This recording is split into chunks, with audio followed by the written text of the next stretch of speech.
خیال کرو جہاں ایک مسئلہ چلتا ہے، ہم ضمیر کا مرجع کیا ہے؟ من۔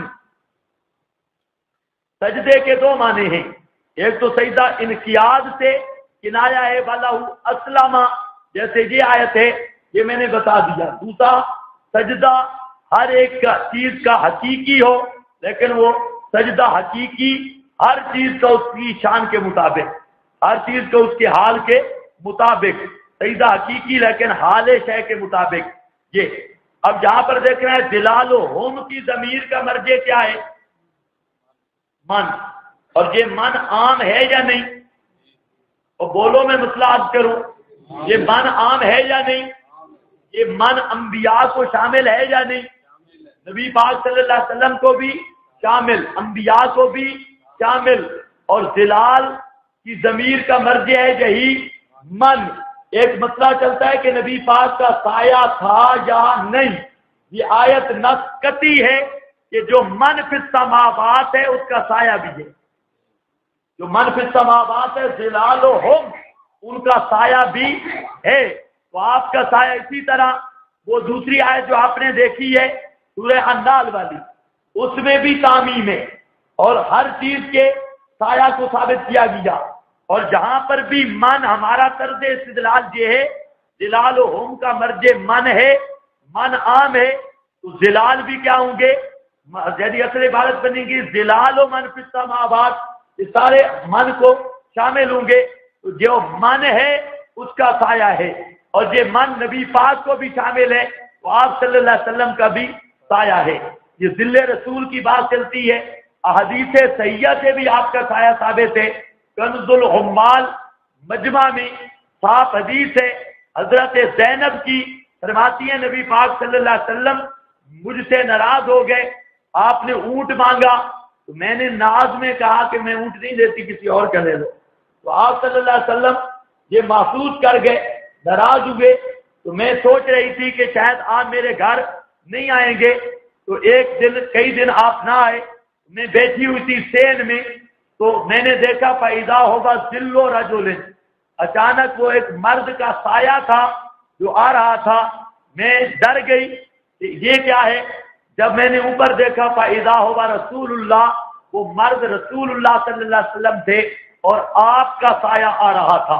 اور اسی طرح مجمع میں بھی اور بھی کنز العمال میں بھی صحیح سند کے ساتھ حدیثیں ہیں۔ آپ فرماتے ہیں کہ کسوف کی نماز میں جہنم مجھے دکھلائی گئی اس دیوار کے اندر، اور میں نے جہنم کو دیکھا، رأیت فیہا ظلی و ظلکم، میں نے اس جہنم میں اپنا سایہ بھی دیکھا اور تمہارا سایہ بھی دیکھا۔ تو سایہ تھا تو دیکھا۔ یہ بالکل صحیح حدیث کنز العمال کی، مجمع الزوائد کی، جو صراحتاً آپ کا دل ثابت کر رہی ہے۔ اس لیے یاد رکھو، دیوبندی کہتے ہیں سایہ تھا تو صحیح، لیکن اوپر سے بادل سایہ کرتے تھے، زمین پر سایہ نہیں پڑتا تھا۔ یہ دیوبندی خطیب، زمین پر سایہ نہیں پڑتا تھا۔ کیوں؟ حکمت ہے نا، آگے آپ جیسی عوام ہوتی ہے، حکمت ہے۔ اگر آپ کا سایہ زمین پر پڑتا تو کسی کا اوپر پاؤں بھی تو آ سکتا تھا۔ اللہ نے اپنے نبی کے سائے کو بے ادبی سے بچایا۔ سبحان اللہ، کیا ہوا! سایہ اگر نیچے پڑتا تو اوپر کسی کا پاؤں آتا۔ اچھا، آپ کا سایہ افضل تھا یا آپ کا وجود افضل تھا؟ آپ کا وجود تو زمین پر لگتا رہا، لیکن سائے کو اللہ نے بچایا۔ کوئی نہیں آپ سمجھے، وجود تو زمین پر لگتا رہا اور سائے کو اللہ نے بچایا کہ اس جگہ پر کسی کا پاؤں نہ۔ للوا توجیہ دیکھو۔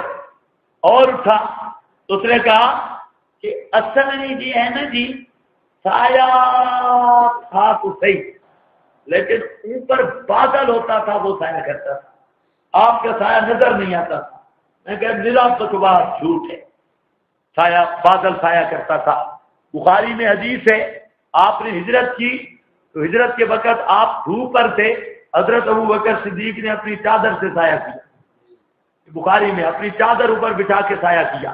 اور کئی جنگوں کے موقع پر نبی پاک علیہ السلام دھوپ میں تھے، اوپر سایہ کوئی نہیں تھا، صحابہ نے خود سایہ کیا صاحبان سے اور اپنی چادروں سے سایہ کیا. اب تیرے اس کان قطرے خطیب کی مانے یا حدیث مانے؟ ہر وقت بادل ہوتا تھا. یہ دیوبندی کا جھوٹ ہے.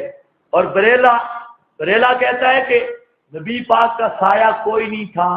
جی یہ تو ہوا نا سغرا، کیونکہ جی آپ نور تھے اور نور کا سایہ نہیں رہتا. نور تھے، نور کا سایہ بلی نو اپنے خواب ہے. نور کا میں نے کہا دونوں جھوٹ ہے. آپ کا سایہ نہیں، جھوٹ نمبر 1. نور کا سایہ نہیں ہوتا، جھوٹ نمبر 2. یہ قرآن نور ہے کہ نہیں؟ اس کو باہر لے جاؤ دھوپ پر، اس کا سایہ دیکھ لو ہے یا نہیں. ہاں کاغذ تو آپ کے کپڑے نہیں تھے،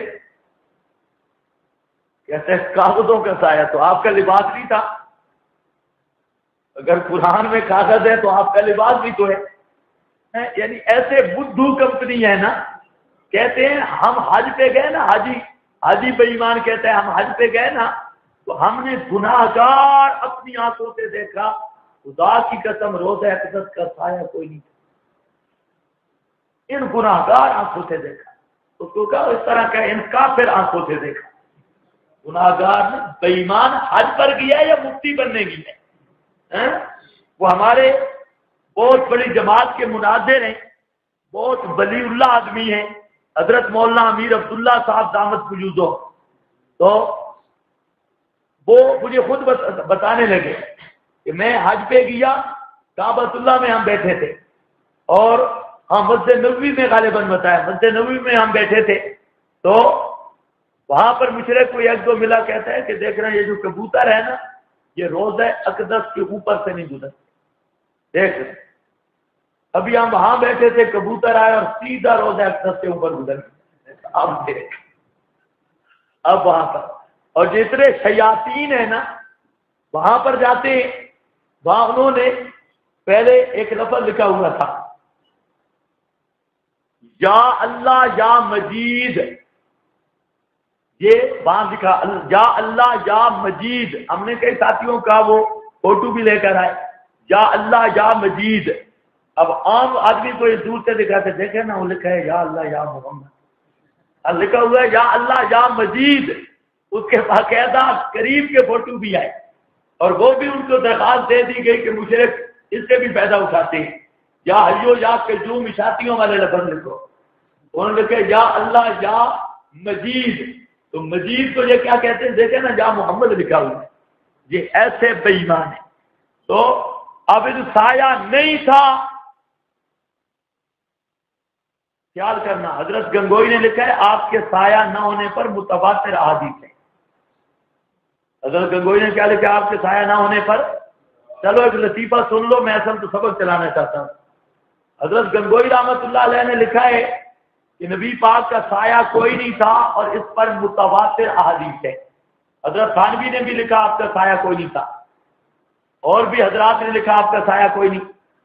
مولانا سرفراز صاحب نے کتاب لکھی ہے تنقید متین، اس میں نعیم الدین مراد آبادی کی تفسیر پر اعتراض کیے.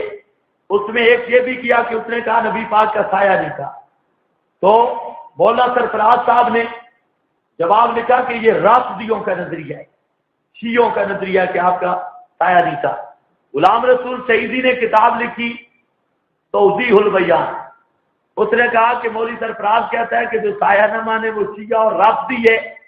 اب ذرا مولوی سرفراز کو کہو کہ میں اسے ایک لسٹ دیتا ہوں. رافضی نمبر 1 دیوبندیوں کا گنگوئی، وہ بھی کہتا ہے سایہ کوئی نہیں تھا. رافضی نمبر 2 تھانوی، رافضی نمبر 3 فلاں، رافضی نمبر 4 فلاں. کچھ سمجھ آئیے بات؟ یہ سارے کیا کہتے ہیں؟ اس نے کچھ 10 ایک بزرگ شمار کیے، یہ سارے دیوبندی بھی کہتے ہیں آپ کا سایہ کوئی نہیں تھا. اور مولوی سرفراز کہتے ہیں جو کہے سایہ نہیں وہ رافضی ہے. اب مولوی سرفراز سے اس کا کوئی جواب نہیں بنا. غصے میں جو آیا تو کہتا ہے تم 10,000 بزرگ پیش کرتے ہو، 10 بزرگ پیش کرتے ہو، 10,000 بزرگ پیش کر دو، 10 ارب بزرگ پیش کر دو تو میرے پاس حدیث ہے، میں 10 ارب بلکہ خرب بزرگ کی بات ماننے کے لیے تیار نہیں ہوں.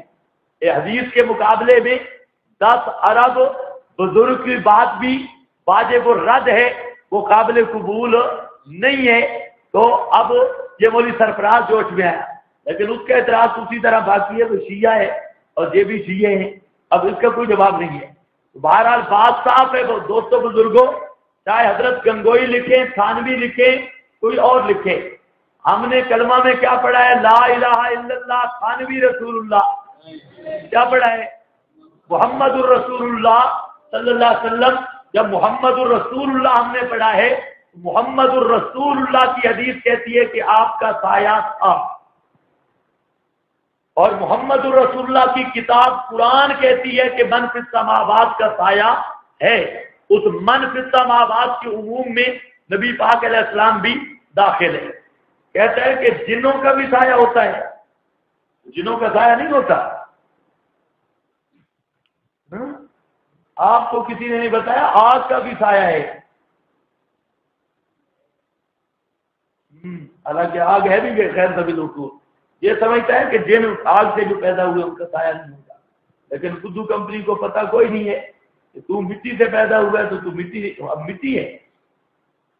اور مولوی صاحب وہ سر بڑی خان بیان کر رہا تھا کہ چلو چھوڑو، اب ترجمہ بہت رہتا ہے، جلالہم فی الغدو والآصال، تم جان بوجھ کے مجھے چھیڑتے ہو۔ قل من رب السماوات والارض، قل فرما دیجئے